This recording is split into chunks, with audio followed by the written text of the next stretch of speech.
Hey, everybody. Thanks for joining us on the BIC Life podcast. It's good to be back with you all. We took a month off this past month from our recording. You'll hear why here in just a little bit here. But my name is Ryan Stockton, and I'm the pastor at Marsh Creek Community Church.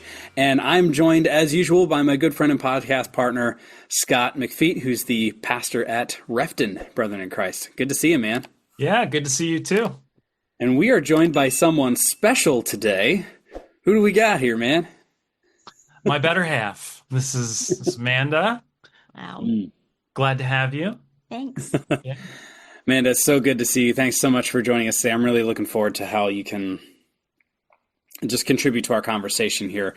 But before we get into our main topic for the episode today, Scott, you had texted me last week or something like that about Hamilton.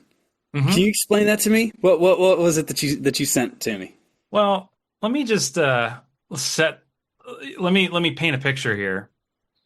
So my 15-year-old daughter comes to me and she says, "Dad, can you purchase this MP3 album on Amazon, and then can you put it on my device?" Right? She has an internetless phone, a phone that cannot connect to the internet. Those do exist, so she has that.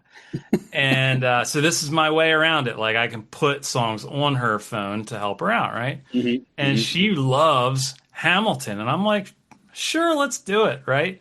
So I go to the Amazon, website. I look it up and I'm like, okay, it's got like 40 some songs, 30 some of which are all like explicit. Like it says explicit, explicit, explicit, explicit. I'm like, dad mode kicked in. And I'm like, I'm sorry, but I don't think I can pull the trigger on this. Like, I just don't feel right. Yeah. Do you know the soundtrack? Do you know the show at all? I've never watched it. He's not into any sort of Broadway stuff.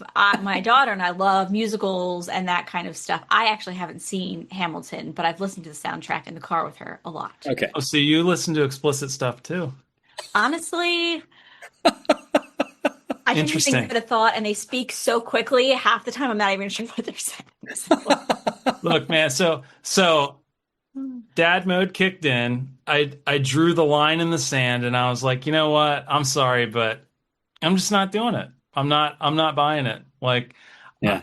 I already know some of the stuff that she listens to, and I kind of lament that. I'm like, and I also don't want to contribute to it. So I don't know. I took a stand that day for all dads on the planet. And I get to hear about it regularly.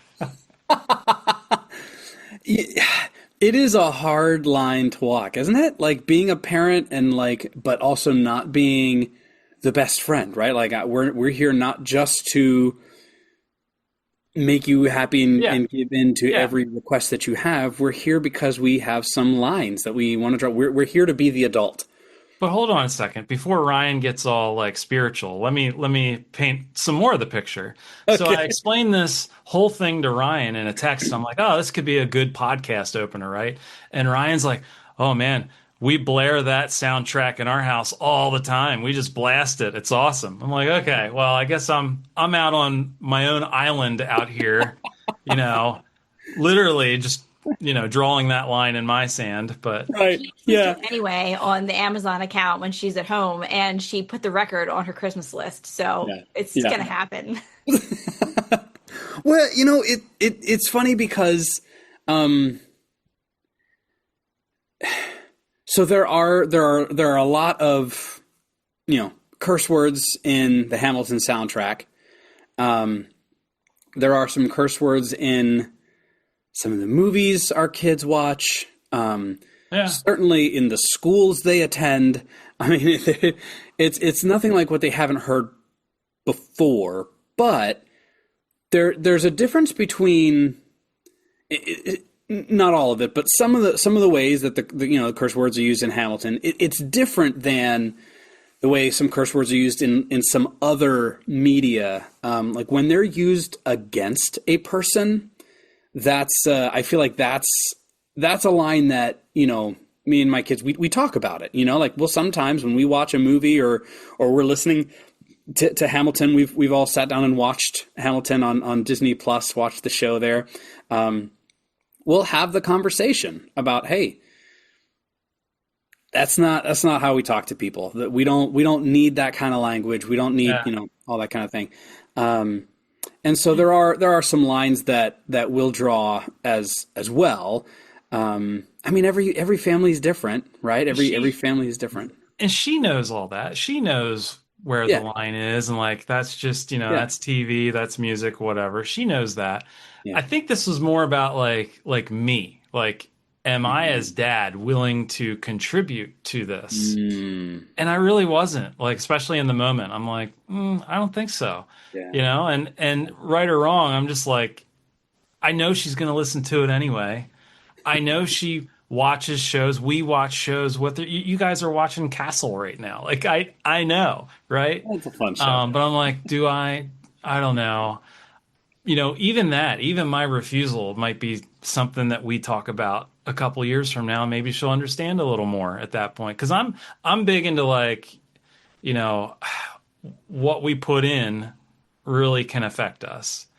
And so I have a hard time explaining that to our 15-year-old right now. Like, it doesn't compute yet, but I don't know. There's definite truth to that. What we put in does influence us, oftentimes in ways that we don't feel or understand or even realize at the time. And so there's definite truth to that.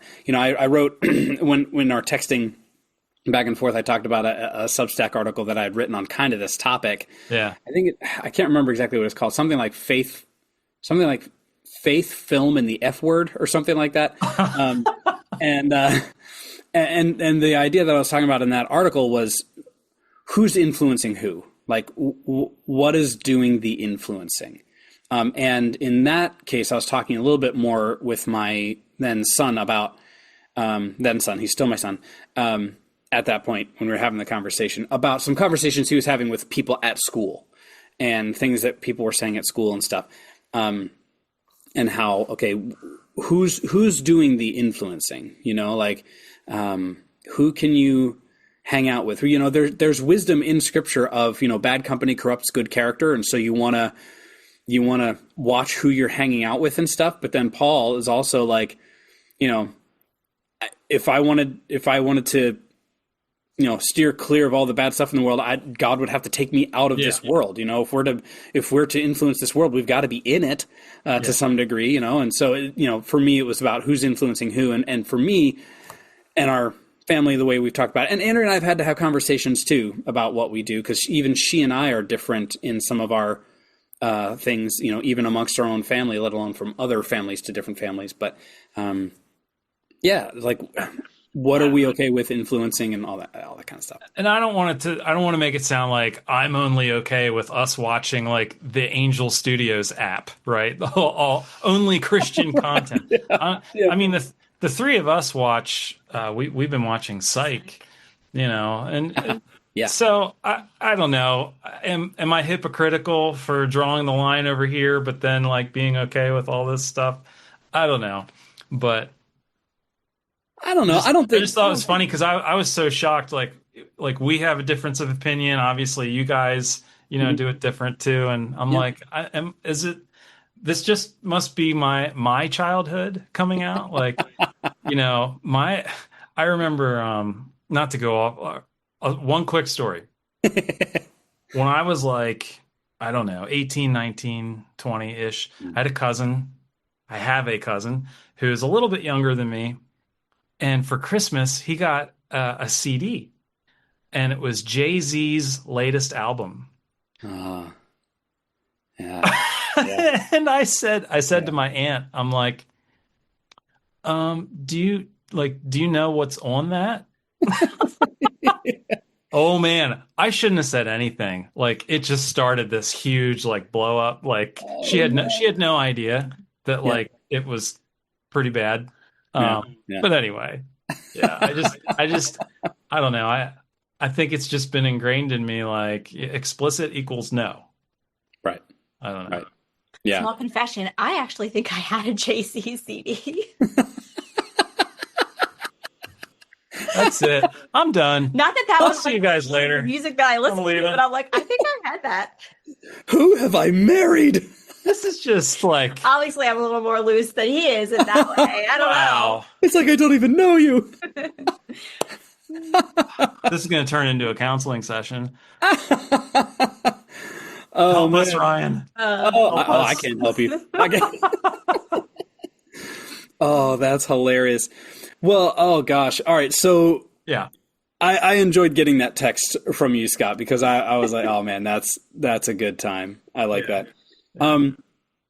So we were thinking about what to talk about in our episode this month, and obviously we took off from publishing this past month. It's the first time we've done that, and gosh, how many years have we been doing this? Almost like 3 years or something. We've been doing this show. Yeah. I think. And so, you know, a lot of over the last several episodes, we've been asking for prayer for you guys and for Alex, and of course the just horrible news of his passing recently. And we're going to take a moment in just a minute to have you guys share your story. But in thinking about your experience, and as I've been processing the loss of my own brother just a few months ago, an article came to our attention by a man named Jason Gaboury. I don't know how you pronounce his name. I've only seen it in print. And the article was called "Spiritual Practice When You're Just Trying to Survive." And this was written October 21st of 25 here, just a couple weeks ago. And the title by itself grabbed our attention. Like, oh, I know what this guy's talking about. Yeah. Spiritual practice when you're just trying to survive. So quick summary of the article here. We'll link to it in the show notes. Jason Gaboury talks about one of the first lines. He says, "I'm writing this at like 5:47 in the morning," or something like that, because he was experiencing scanxiety, right? The sleepless nights, the anxiety that someone feels before a medical test, or when they're awaiting the results of medical tests or scans, and he ties that into what it reveals about prayer, prayer in survival mode, as he puts it. And he admits that sometimes his only prayer that he can muster is, "God help me." And he argues, though, that isn't actually a failure, but faithfulness, because he was feeling like it was a failure to only be able to muster a "God help me" sort of prayer and all of that. He says a lot of teaching on spiritual practices assumes margin and stability in people's lives, but that God meets people even when they have neither margin nor stability. So Gaboury draws from... Can I pause you right there? Yeah. I really liked that point in the article where he said a lot of books assume we have that mental capacity in these emotional moments to sit down and do like a 20-minute prayer or Bible study or whatever, and it's like, man, in those moments, it's okay that all we might be able to muster up is "Help me, Jesus." Yeah. I think that's what he was getting at, but I really liked that point where it was like, yeah. There's a lot of permission. There's a lot of permission given in that observation. Yeah. So throughout the article, Gaboury draws on the Desert Fathers, Elijah's story. He draws from neuroscience and shows that God forms us not despite our exhaustion and scattered minds, but through them. He talks about the one word survival prayers. So like even shorter than what he was able to muster, things like "help" or "stay" or two-word "thank you," and how these actually tether us to God. Prayer isn't about perfect focus or eloquence. It's about turning towards God with whatever we've got in the moment. And so he kind of wraps it up talking about how these raw and honest and minimal prayers, I wrote out this summary so that way I could make sure I stuck with it and didn't go too long. And these raw and honest and minimal prayers are real spiritual formation. They are spiritual formation. It's not trying to do spiritual formation. It is. Yeah. And God meets us not when we have more capacity, but exactly just where we are. And sometimes even when that means we just don't feel like we don't have anything left. So the essential question from the article is, how can you engage with spiritual formation practices when you've got nothing? No energy, no brain space, no emotional capacity. You're just wrung out.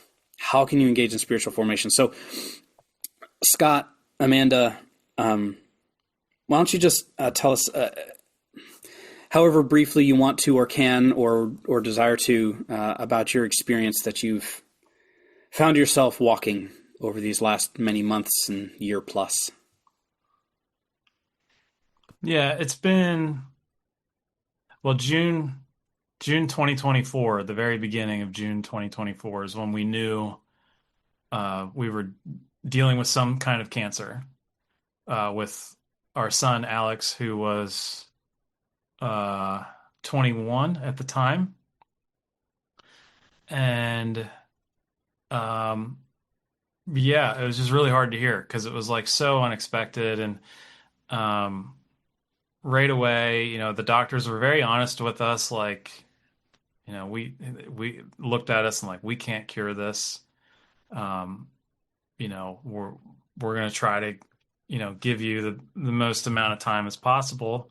They never did give us X amount of days. They never even said stage 1, 2, 3, or 4. We just always assumed like it must be pretty bad.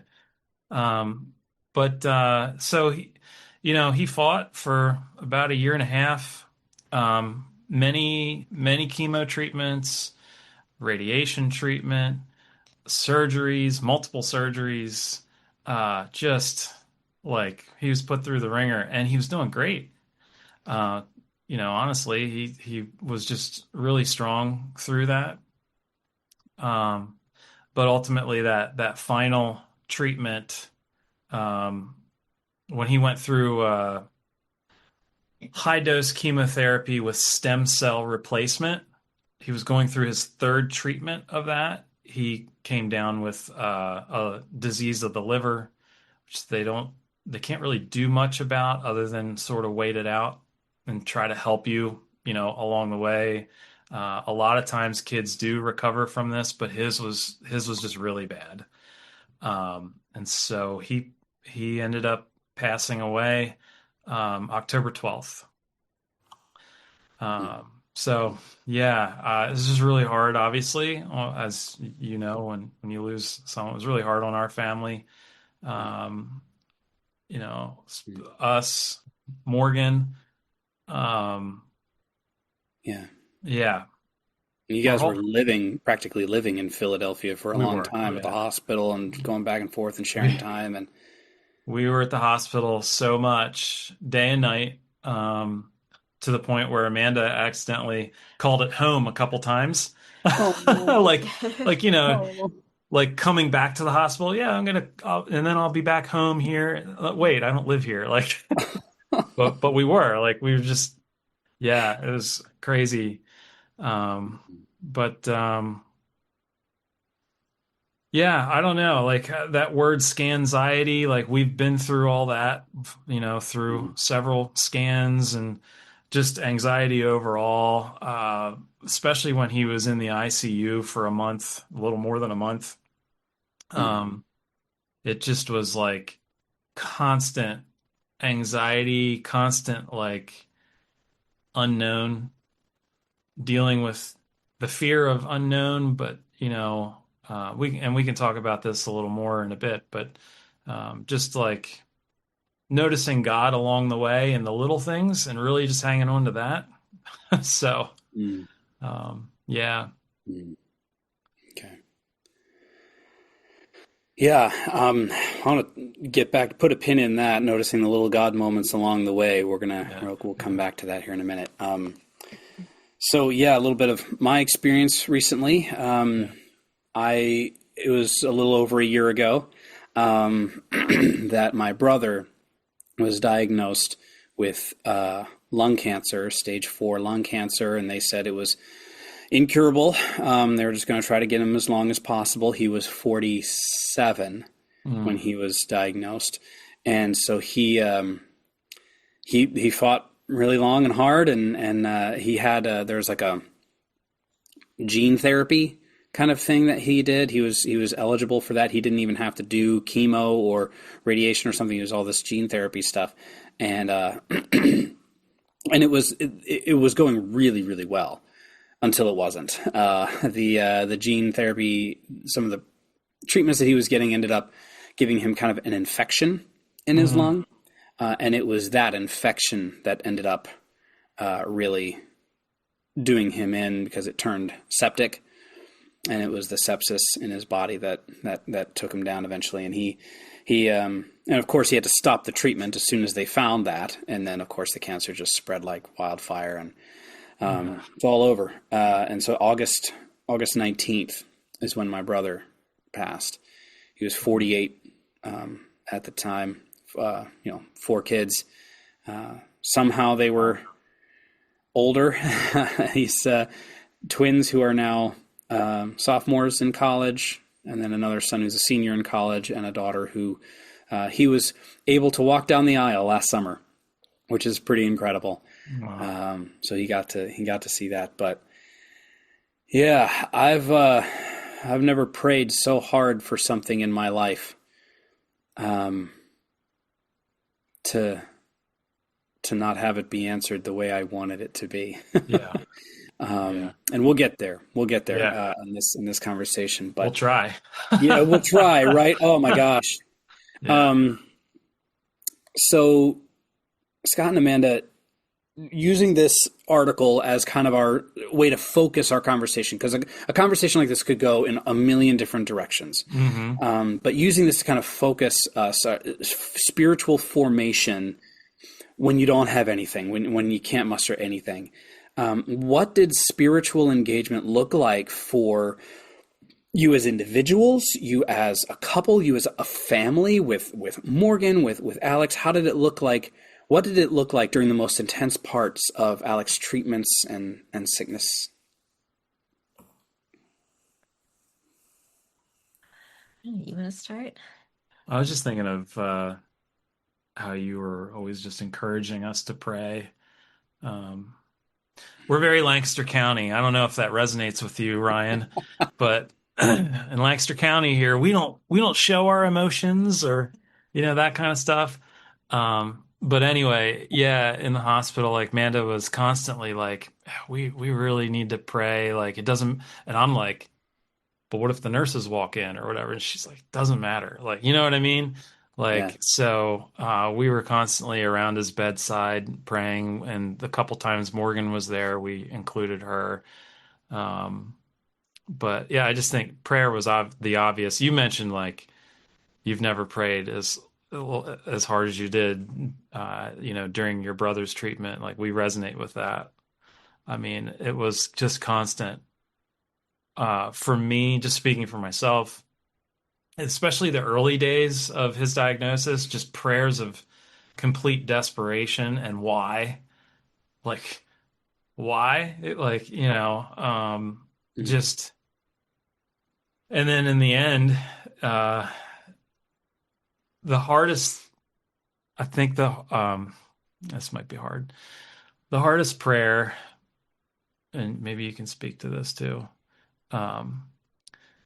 was it I can't, some of the events, there were so many things that happened. Some of the events blur in my mind, but Amanda's better with that. But the first night he was in the ICU, we had the alarms just start, like, wait a minute, the alarms didn't go off yet.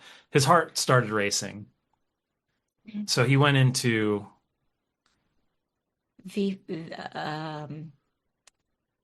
oh my gosh, what was it called? I don't know. His heart was racing pretty fast. Like 200, 210, 225. Yeah. I forget what they call that. SVT. SVT. There it is. And so basically there's a couple options. Like as the heart is racing, it's just this electrical signal in your heart that's just got stuck and it's just on repeat, right? So they need to shock it back to a normal rhythm. We don't know any of this at this point, though. We're just sitting there watching the room fill with people and have no idea what's going on. We thought this was it. Like the room was filled with like 15, 16 people, chaos. we didn't know. Like Yeah. we just thought this could be it. Here we go. And so we're asked to leave the room, and we go back into this like family lounge area, and we're just like crying and just praying. And I don't know if it was that this had happened a few times.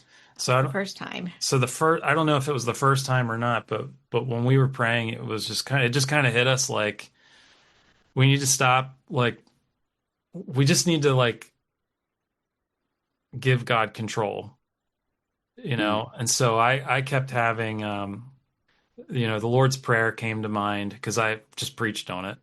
mhm. And, Yeah. he says, this is how you should pray. And one of the things he says is, your will be done on earth as it is in heaven. I honestly, truthfully, I'd been avoiding that prayer. Lord, your will be done. I'd been avoiding it because I was so afraid of what his will actually was. Um, Yeah. Yeah. but in that moment, it was like, you just don't want him to suffer anymore, you know? And it's like, I just, you know what, Lord, I give up. Like, we trust you in this. So, Lord, your will be done, not ours. And, I remember we talked that night, like he, one of, we always talked about a victory walk. You know, when you have cancer and you go through treatments, Yeah. you want that victory walk at the end where you literally ring the bell, you know. We had watched it so many times as we had been in the hospital, other people and kids, experiencing that moment. And it always just, we didn't know who they were, but just watching that was just like such an amazing moment. Yeah, they get to the end of their treatments Yeah. and they're celebrating, and you get to do the walk. All the nurses line the hallway and they walk and they celebrate, and at the end of the hallway you ring the bell, and I call that a victory walk, right? Yeah. And that night when we didn't know if Alex was going to make it that night, we were like, He's going to have a victory walk either way." We obviously want him to ring the bell, Yeah. Yeah. which is kind of funny because he did. Yeah. Yeah. We'll hopefully be able to tell you that in a minute, but Yeah. um, Yeah. I just basically all I'm trying to say is I think we felt like we just needed to let go, and I know it sounds cliche, but let go and let God, and I mean that Yeah. literally. I think in the beginning, when he was first diagnosed too, like just speaking to that, is we talked like probably within the first like couple of days that he was diagnosed about like, what does this look like? And I think came to the conclusion pretty quickly that, yeah, we were gonna like go all in on whatever the doctors recommended. We were willing to just like do whatever we needed to do. Like, but also trying really hard to be so diligent to not get so sucked in to the worry and the anxiety and all the what ifs that we've missed all of the moments and all of the special time with him along the way. Mm. So, I feel like I mean, obviously now you look back and you wish you would have done all these different things, but we can't know the future. But I think that was one thing that we're really blessed with to be able to like, I feel like we tried really hard to be as present as possible. And I think that gave us I don't think I know, like we can look back and there were so many special moments and so many moments where we could clearly see God's hand in our family in a really big way. So while all of these horrible things are happening and we're going through like the most intense time we've ever had as a family, it didn't actually feel that way a lot of times. It felt like we were together. It felt like we were connected more than we ever had been. So that was a really powerful, I think, kind of like theme throughout the whole journey that Mm. we had. Yeah, and that's like so I mentioned prayer, but what Amanda's getting at is like, looking for God.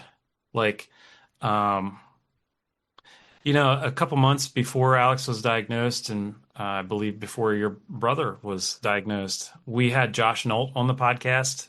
Yeah. And he said something, he was talking about prayer, and he said something that really impacted me at the time. So I still quote it. I use it in sermons. I still quote it. And I had to practice what I preach through this. But Josh said, instead of like praying transactional prayers, what if we prayed like, Lord, please show us how you're entering into this? And when we prayed like that, we were constantly looking at like, we would constantly recognize God in these moments that Amanda's talking about. So I think that's part of, you know, getting through these unimaginable times is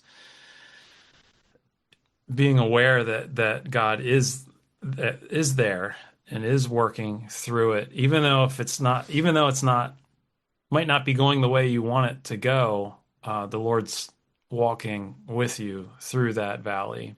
Mm-hmm. Mm-hmm. Yeah. Yeah. What about you?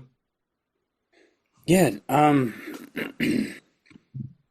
So, Eddie was a strong believer. All of his kids, wife are, so that we had that comfort all the way through, which really is a comfort. Yeah. But yeah, so a lot of prayers, a lot of scripture. We actually started the last month and a half or 2 months of Eddie's life. We started these weekly Zoom prayers. Not even weekly, Monday, Wednesday, Friday at noon. We would have a Zoom prayer, and it was people from friends and family from around the country, around the world, joining us on Monday, Wednesday, Fridays at noon for prayer via Zoom for about a half hour. We had all kinds of people on, and excuse me. And one of the we had some people on who are part of prayer healing ministries and things like that. And I feel all kinds of feels regarding healing ministries and stuff. And there were a lot of people who were very, very optimistic and hopeful about Eddie's recovery. And I was just like, man, I know God can do anything, but you didn't see him when I was visiting him last. It was not going well. And being a pastor and having walked with so many people through deaths just like these, who were praying and they weren't answered in the ways that we were praying for them. I just know that God can, but he doesn't always. Yeah. But I was really praying for the can this time. Yeah. Yeah. The Lord's Prayer, it's funny you mentioned the Lord's Prayer. That was big for me. Your kingdom come and your will be done. And that is a scary one to pray. But especially as it got near the end, in some of my recovery journey, surrender is a concept that has been really big for me, and learning how to surrender, whether it's really difficult conversations, busy seasons, just whatever it may be. I can sometimes feel the physical weight being lifted off my shoulders, the burden being lifted when I can actually surrender. And I was able to start praying some of those prayers, the surrendering type prayers, surrendering my brother. Yeah. Lord, your will be done. And it was a couple things about that. One, it was amazing how it kind of helped to remove the burden of me healing Ed from my shoulders, right? Like, it sounds silly to say it that way, but that's kind of how I felt. Like, my prayer, I can heal my brother. if I pray hard enough and do this enough and all the kind of things. I would never have said it that way and all that kind of stuff, but you feel that burden, I guess, a little bit. At least I was anyway. And praying Definitely these resonate surrendering with type that. prayers Hmm. just help me release that and feel the release of the burden of that. But also, as I prayed for your kingdom to come and your will to be done, the question of what God's will was came into my mind. And of course, that's like the $1 million question. What's God's will? You know, that's the question everybody wrestles with all the time, forever and ever. Amen. But I still, right now, don't believe that it was God's will that my brother died of cancer. I Yeah. don't believe that that's what I don't believe that it was God's will that Alex died of cancer. It's part of the brokenness of the world that he did not want for us. He did 100%. not want this kind of brokenness for us, for his image bearers, for his creation that he loves so dearly. At the same time, sometimes, this is me just kind of thinking out loud here in the moment, so I'm not even sure if I'll agree with what I'm about to say. But I'll edit you sometimes, back in. yeah, right. If it's really good, keep it in. Okay. Now, sometimes I feel like God praying, God, your kingdom come, your will be done. Sometimes God's kingdom comes when the harsh things happen. I think about the possibility of, the way that God redeems just horrible things. The ways that God redeems and somehow brings some good out of the things that are unmistakably bad, indescribably bad. And they don't excuse the badness of these things. But, I believe part of God's kingdom has come in me a little bit through the death of my brother. Not because it was God's will that Eddie die to cancer, succumb to cancer, but because of the way I have already, in the few short months since he passed, been able to sit and be with people in a completely different way than I was before. And it was the same when my mother died 2 years ago from dementia. It was a very different process from my brother, a very different grief process. The grief is completely different. But able to sit with people in a completely different way, in a different space, emotional space, physical space.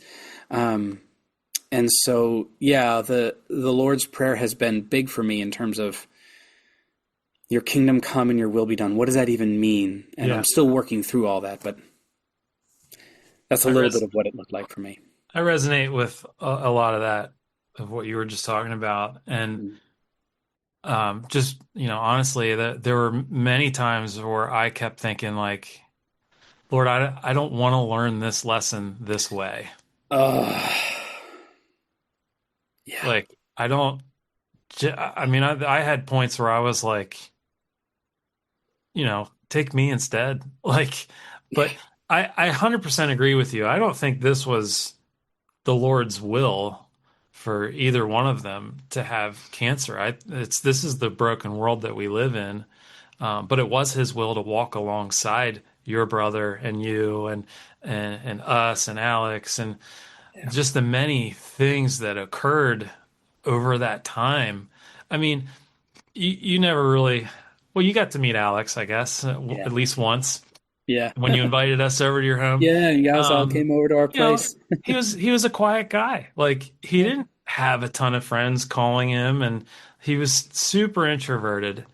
And yet, the amazing thing is the number of people over his 22 years of life that he has impacted. I can tell you, when I was 22, I didn't impact half the amount of people that he did. And I think the Lord used his situation to do that. And he didn't do anything special. He was just himself. And oh my word, like the number of nurses and doctors and just different people that he impacted. It's just neat to see. We had many faith conversations Yeah, I remember in the hospital. particularly in the ICU talking one day with one of the transplant doctors because they'd come down and just check in. And I felt like sometimes, like, I'm sure you kind of know this process, but when you're in the hospital, the main attending provider like switches like every 3 to 5 days. So, you're meeting new people, and he was in for about 5 weeks. So we had a lot of different people and personalities that we were meeting with, and all professional, and we respected all of them, but I feel like they all had a different way about them and how they kind of like led. And some of them uh, led more optimistically. Some of them I felt like really wanted to make sure that we understood how serious everything was. And I specifically said to the one doctor one day, I was like, I don't want anybody to feel like we are naive and that we don't hear everything that you're saying and respect what you're telling us, but we know that you aren't the ultimate healers either. So until we're at some sort of end, like we're still praying, we're still hoping, like doesn't mean we don't hear you, because sometimes I felt like they kind of, a few of them got that, had that like feeling towards us, like that maybe we didn't quite get it. We're Yeah. like, no, we get it. Yeah. And that's why we're praying, and we're going to keep doing that. So I felt like we had some really good conversations in that way with some of the staff. Everybody was really respectful, and Yeah, that yeah, was interesting. yeah. In a hospital where there's, we had one nurse on the ICU floor tell us, like, she's like, yeah, she's like, I'm a believer, and it's interesting how many people on this floor, with everything that we see day in and day out, it's interesting that there aren't more believers on this floor, and um, I was gonna say that the one, she wasn't a nurse. What was Sarah? What was her Oh, she position? was a resident. Yeah, so there was a resident who was with us for the first 2 weeks that Alex was in the ICU, and we weren't shy about our faith. And I just point blank told her one day, I was like, you know what? Like, I like detail because that lets me know what I can pray for. So she would literally come to me and be like, okay, like, you need to pray for his blood pressures right now. I'm like, okay, Mm. can Wow. do, but it was just, yeah. Yeah. Yeah. Yeah. I mean, when you're in the thick of things, for me, there was this desperation, and to my prayers, to my Bible reading, to my conversations, there's just this underlying desperation. I won't say that it was an anxiety. For me, it was, I don't know, desperation is the only word I can come up with. And maybe it triggered some sort of animal fight or flight within me or something like that did sometimes make it hard to, as the article was saying, hard to put coherent thoughts and Yeah. sentences together. And so, like, even in the Zoom prayer calls, sometimes that we would have for my brother, I couldn't pray very well, because I couldn't think of the words to say to put them together. I couldn't put what I was actually feeling into words. Words felt completely inadequate for what I was feeling, the strength of what I was feeling. And so, because I couldn't put them into words, I was also struggling with what it was, in fact, that I was feeling. What are these emotions I'm feeling? They're so strong, and yet there's no words to describe it. So I was even having trouble conceptualizing what I was feeling and what I was going through. And so this desperation thing, where you have, he's talking about these 1 to 3 word prayers, breath prayers, as some people call them. He didn't call them breath prayers in his article, but those are oftentimes lifeline. So the breath prayers, as well as the ones like we were talking about before, the Lord's Prayer, that are a little more, I know them, so I don't have to, it's in a different part of my brain, because I know the Lord's Prayer and have it memorized and recited a lot. It's in a different part of my brain, I feel like, and so I was still able to access that. But yeah, it just flavored every bit of my Bible reading and prayers and interactions and interactions with people at church, with my kids, with my wife, and all these things. Yeah. It's weird. Yeah. Yeah. I prayed, those short like survival prayers like Jesus help us like so many times. There were many times where we were like, it's just hard to pray but we were thankful that we had a church family back at home who we knew were praying for us, interceding for us. Yeah, so like you were saying, some of those verses that just come to mind, like I have some of those as well. The Philippians 4:7 about peace. I often think of Psalm 23 verse 1. The Lord is my shepherd; I lack nothing. Mhm. I don't feel like that, but that's a truth that we can pray. And then obviously I already mentioned the Lord's Prayer, but I've just used those so many times in my prayers that they become like muscle memory. It's like even if even in our most our the hardest times, it's like a muscle memory. Um, you Yeah. know. Yeah. I have sometimes, so we do every once in a while at our church, we do a lament service. It's a Oh yeah. special evening service where it's a time to utilize the tool of lament and grieving that God has given us we come together as a church. We have different stations and stuff like that to help us process our lament and everything. But one of the things I say in those times is developing our theology of suffering, and how things like these verses that you're talking about that became muscle memory, the Lord's Prayer, these are things that we could draw on when our brains wouldn't let us draw on anything else. And that's part of developing your theology of suffering and things like that before Yeah. things get so bad. The idea that you don't want to, the best time to learn how to sail a sailboat is in the nice weather. You want to know that boat inside and out, where all the ropes go, what they do. You want to know all the things about how to sail. The worst time to learn how to sail a sailboat is in a big storm. You want to know how all of that works so that way you can navigate the storm. And so, as I hear you talking about these things that were just kind of coming and you were able to just pick and access, it just reminds me of that, how important it is that we don't shrug off the idea of suffering and difficulties, even when times are really good. I know sometimes when things are going really well, it is the last thing you want to do is think about things not going well. But you want to learn how to sail that sailboat, because the storms are going to be as rough as they come. And not that makes you, I guess, I don't know, sticking with the metaphor, not that you won't take on water, not that you won't have some shipwrecks every once in a while, like, it's gonna come, but it can help. It can really help if you learn that stuff and work on that stuff beforehand, and then you learn through the suffering too. There's things you learn in that season that you can only learn in suffering as well. Yeah. Yeah, I feel like I probably gravitated more towards songs than specific scripture, which I know obviously a lot of songs are scripture based.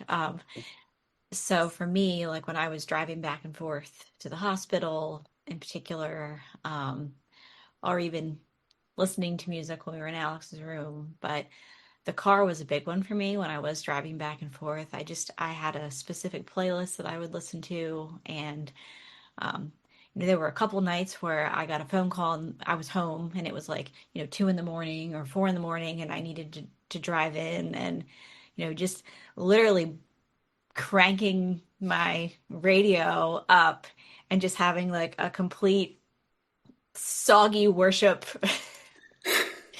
drive Yeah. for the hour and a half that it took me to get in there. But the two times in particular where I was at home with Morgan and Scott called me and I needed to go in, that drive when you're an hour and a half away and you don't know what's going on, are you going to make it, and all of that is very intense.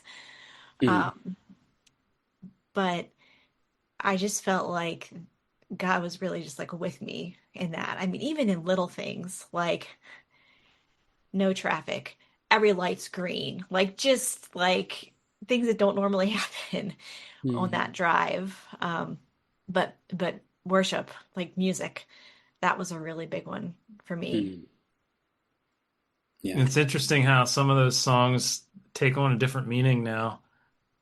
Well, I don't know. Speaking for myself, like the one song in particular that we had uh, Eric play at Alex's funeral, "Death Was Arrested." Mm, Like I always listen to that like, yeah, yay Jesus, he conquered death, right? yeah. I never listened to it from the perspective of someone just passed away, they were a believer, praise Jesus, death was arrested, now their true life starts now. Like, wow. Like that, it's just, you gain a different perspective, I guess. Yeah. Yeah. Um, so so we've both been through these, these ringers that we've been through, and now we're on an after side of sorts. Grief is weird, Yes. and it is so hard, and it sticks with you, and it doesn't go away. Right. The grief, it doesn't go away. I was talking with another pastor friend in the BIC who had experienced some sibling loss, and he was talking about growing around the pain. How like there's this, the void will always be there, the loss will always be there, but you kind of grow around it, and you learn how to grow around this. And that visual really stuck with me, and I really appreciated that. But to the extent that we can call this the after times, right? So we've experienced the ultimate loss here. What has your spiritual formation looked like since that time? In like right now, has it changed at all? Is it still affected? Are you still affected in the same ways, or can you speak to anything regarding that? Well, a lot of the songs that were bringing me comfort before, I am having a very hard time listening to now. Mm, Um, it's interesting. I feel like a lot of the things that brought us a lot of comfort in those moments, um, don't feel as comforting anymore. Not that the message isn't still there, but it just kind of brings up yeah, all the moments. And even though a lot of them were good moments, in his room with him or things like that, I just think I'm not quite ready to look at them and smile on them as these like positive things. Yeah. Yeah. I liked your word, Ryan. It's weird. It's been weird. It's been hard. Um, Even little things will trigger. Like last night, Morgan, my daughter, really wanted to watch. What was that? Bad guys too. Bad Guys 2. yeah. That was not explicit, by the way. That Well, was there rated was some PG. swear word in there that we were all like, "What? Where'd that come from?" Yeah, that's true. But anyway, yeah. Anyway, yeah, the three of us watched Bad Guys 2 together, and that triggered me. That was really hard to sit there and watch that because it was one of the last things I did with Alex before he like wasn't conscious anymore. We watched Bad Guys 2. Chop got early access to it, so he was all excited to watch it. So that was hard. The weird things like come up and it triggers these memories, and so you're asking like how are we doing now, like with spiritual practices and disciplines, and part of my answer is I don't know. Yeah. I kind of feel like on one hand I'm in this weird spot where it's like a huge weight's like lifted off my shoulders because death was arrested. Ed and Alex are with Jesus. I Hmm. don't think any of us would want to take that away from them. And yet at the same time, there's this huge, like, I, I liked how you described it, how there's like this pain, but you grow around it. Yeah. Well, whatever that pain is, like the image in my head has been basically like a hole, there's a hole in my heart. Yeah. And yeah, you're right. I don't know that that's going to go away, but so how do we grow around it? And I don't have an answer. Um, Yeah. yeah, but we're not trying to like hide away in the house or anything. Like we we go to church with our church family now, and that was kind of hard at first. It was almost intimidating. It was like all these people who were so supportive. I mean, we got so many cards. I was getting text messages from the women in the church with pictures of scripture or devotionals they were reading. And I mean, we just felt their prayers and support in a just a way that we had never felt before, which was really powerful and amazing. But it felt really intimidating to go Mm. to go back into the church and be around everybody. And yeah, we had to talk about it actually. I was like, on one hand, I don't want to go, but I do. And just getting over that, like knowing that it's probably going to be hard and really emotional and just having to accept that and be okay with it. Yeah, it was like, well, if we went to a church that had 4,000 people, we could sort of just sneak in the back and just be there, right? But we don't. Like we go to a church that's a whole lot smaller, very loving, very that's why it was hard. And yet I think that's part of the answer to your question. You know, allowing yourself to be around faithful people that will love and support you through this weird season, you know? Mm. Hmm. Yeah. Yeah. The faith of others. Yeah. We have a saying in recovery. It says this program works because we're not all crazy on the same day, uh, and I feel like with faith it's very similar that our faith works because we're not all strong on the same day, and so when my faith is strong, you can lean on me. When yours is weak, when my faith is weak, I can lean on you when your faith is strong. And it's not that for me, when my faith, saying that my faith is weak at the end, through all of this and the after times, I don't even know how to say this because there really is no after. But to say that my faith is weak or whatever, it's not that my belief in God changed. It's not that I ever was tempted to leave or give up on God or even the church. But I am very weak. I am physically, emotionally, mentally very weak through all of this. Yeah. And so, yeah, people's faith looks different as I rely on that and help as they are strong for me. Sorry, what? I just had this is probably silly, but I just had this mental picture of like, picture like The Rock coming, Dwayne The Rock Johnson Yeah. coming out of the gym. He just had a huge, like, hour and a half long, crazy workout. He feels spent, right? Yeah. Would you call him weak? Right. Like he was Yeah. just put through the ringer. Yeah. But that's how growth occurs. Like Yeah. as we're broken down, we're built up even stronger. And as I said earlier, this is not how I wanted to be built up, but Yeah. God's using it. Yeah. Yeah. Yeah. As I think about spiritual formation on this side of things, I feel like I've had to rely on the person and character of God more than,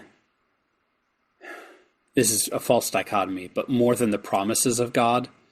And what I mean by that, I don't really believe that, I don't mean to set up a false dichotomy between who he is and what his promises. I don't mean that, but what I mean is to hear of, God's deliverance of his people, of healings that he has done, of his promise of life and all these kinds of things.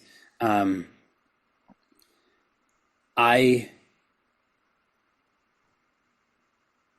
have to trust that he didn't answer my prayers in that way for my brother.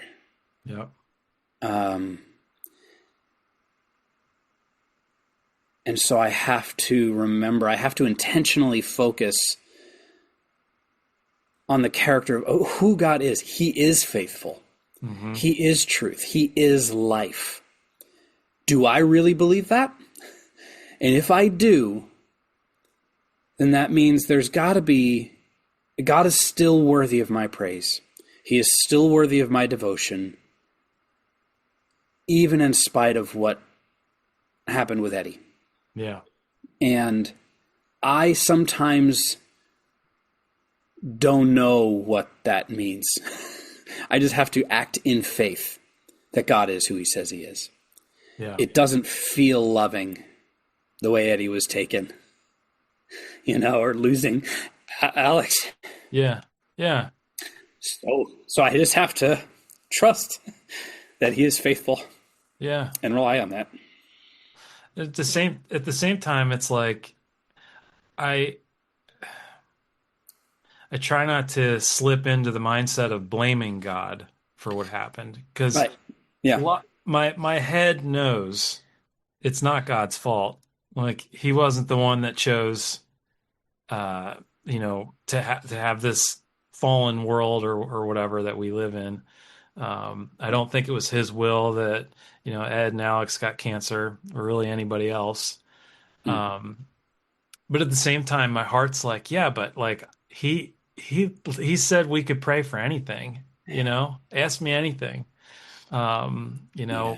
With man, this is impossible, but with God, nothing is impossible. It's like and so you kind of hold those two things. It's just hard. It's hard. Yeah. Yeah.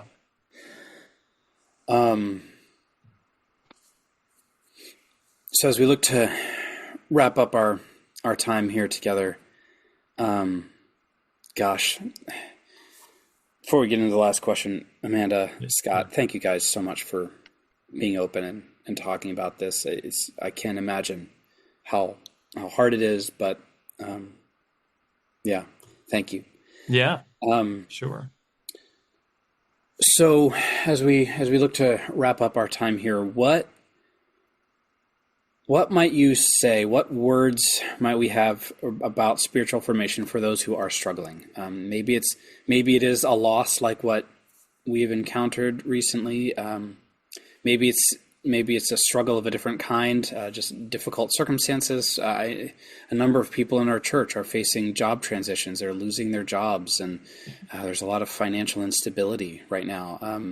People just overwhelmed with busyness, or just difficult relational conversations as we think about holidays coming up, and how family is sometimes, for some people, family is the last people they want to see or be around.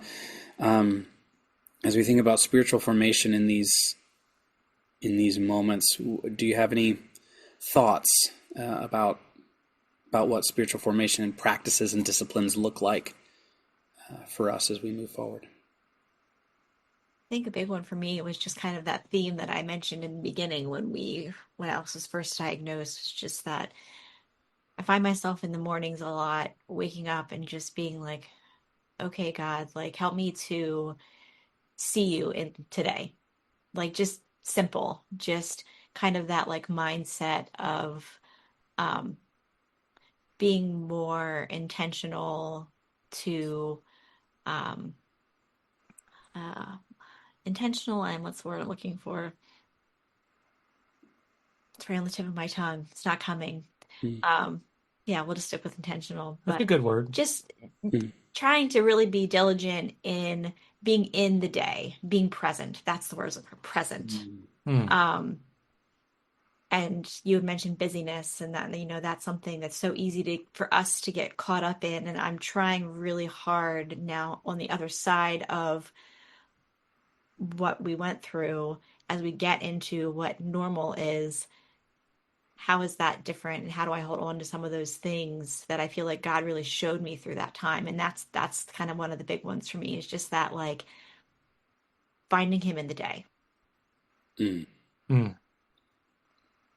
Could be a big thing, could be a little thing, but just being present in that way.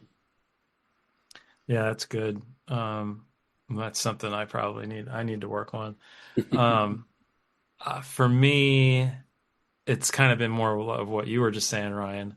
Um, just remembering God's character. And one word that comes to mind that has just kind of been a theme for us the past couple months has been hope. Mm. Just recognizing that we do have hope. I don't feel that way all the time. There were moments where it definitely felt hopeless, even in the weird aftermath. Now, I feel that, like I mentioned, the hole in my heart. Well, it feels kind of, there's still some of the hopelessness that lingers, right? But part of lamenting is remembering God's character and the fact that we do have hope in the Lord. Our do you know Josh Swartz of BIC? I don't know if I know. He's a BIC guy. Sorry, Josh, if you're listening. Yeah, that's okay. But I went to seminary with him, and he attends Branch and Vine here in BIC in Lancaster, and he's been filling in the pulpit for me the past few weeks, and I watched one of his sermons. Okay, there you go. From your yeah. Yeah, he's been doing a series on hope, and I didn't even ask him to do that. He just, it's so funny how this, God works that way. But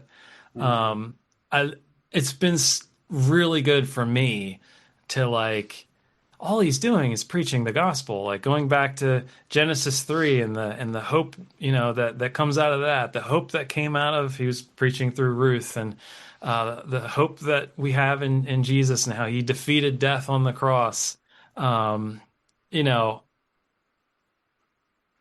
It's just been really good reminders for me. So I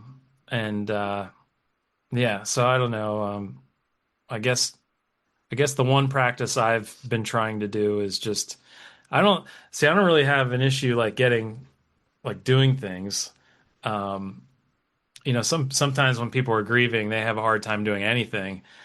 I'm kind of like, I feel like I just need to go do something. But because if I don't, then my feelings of hopelessness and all that kind of take over. But I need to just remind myself of the truth, of God's character, the assurance that we have, and that I know that Alex and Ed are both okay right now.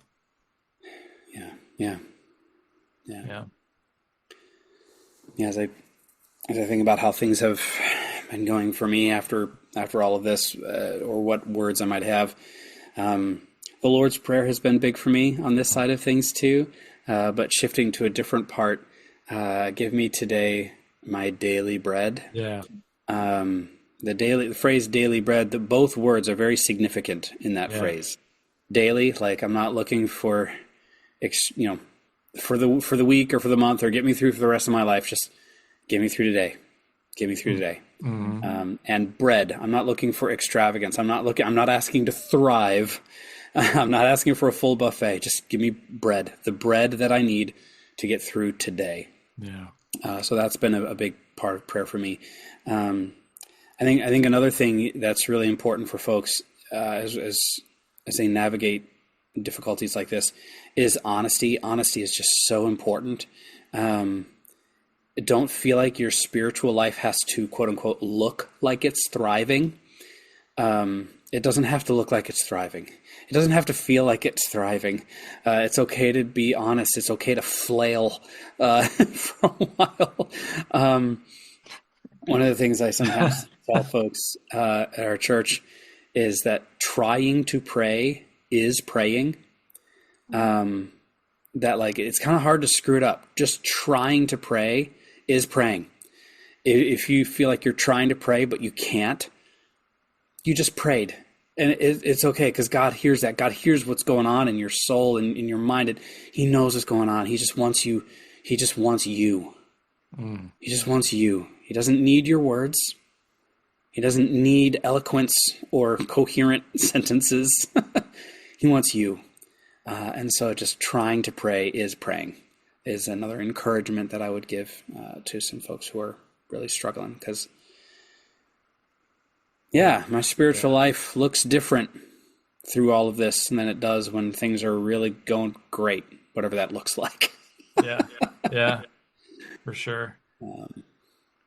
So, mind if I tell one story before we end? Yeah. Can I tell the doorbell story? Oh yeah. As like a final. Yeah. I sort of alluded to it earlier.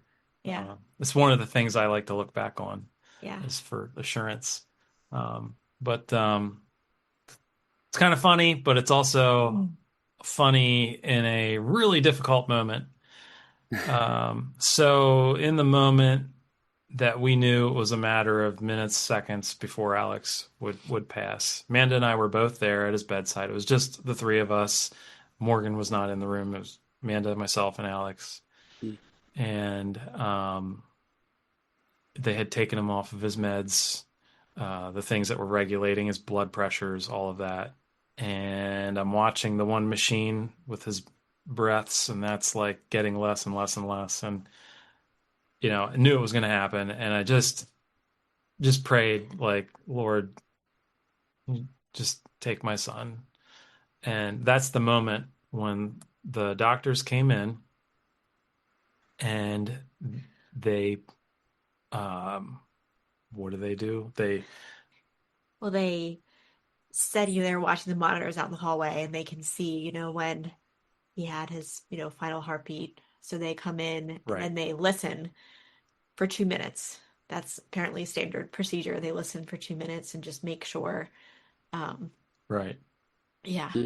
Yeah. And so when the 2 minutes is up, they do the final pronouncement of death. And I mentioned the victory walk with the bell, right? That some people get. Alex had his own. I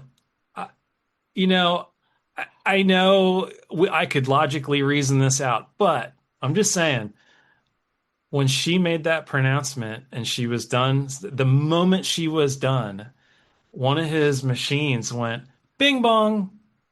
Yeah. He was on dialysis, and the dialysis machine, anytime it needed like change, like a bag or something, it would make this doorbell sound. And we kind of joked about the sound for weeks. And it was just like, and it was so, at that moment felt so Alex. Yeah. Like you could literally, like that was his personality. You could literally see him do, like saying to God, like, bing bong, I'm here. I'm like here. Just it. And I actually did, like, in that moment, that was so hard. We actually like we all kind of chuckled. Yeah. Yeah. And it's not like the thing was beeping every 15 minutes like some machines. I mean, this was at the point where it was like every few hours. Yeah. So to do that at just the right moment felt like a little bit of like, you know what? We say all the time, he's in a much better place, right? But it's true. And it was just such that was kind of a neat, like, ending to the victory walk, Yeah. That's beautiful. But man, well, I'm continuing to pray for you guys, for your church. Same. And, hey everyone, thanks for joining us on this episode today. It's a little bit of a heavier one today for sure. We should have told everybody to get their tissues. Right. Yeah. But it's something that we need to talk about this, guys, in our churches, in our families, in our groups, Christians should talk about this. Mm-hmm. We need to know that it's okay to not be okay.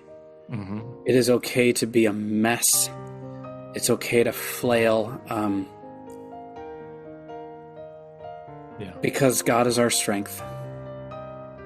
God is our strength when we are weak. His strength is made perfect in our weakness. And sometimes it's those who know the weakest moments who can then experience the strength of God in ways that those who have not been broken can never understand. And so there is a mercy in that as well. And I pray that our churches, not just yours and mine, but all of our churches of God can be good at grieving, can be good at talking about this and being with each other in the ways that we need to be. And grief is, like we said, grief is weird. It looks different for every person. There's no timeline to it. Triggers are just the most random things sometimes for it. But yeah, if we can be there for each other and know how to walk those roads with each other, the church will be the stronger for it, because we'll be relying on God's strength at that point. So thank you all for joining us. Scott and Amanda, thanks for sharing so vulnerably today. And we will catch you all on our next episode next month, and looking forward to that one. Until then, have a great month, everybody. We'll catch you next time.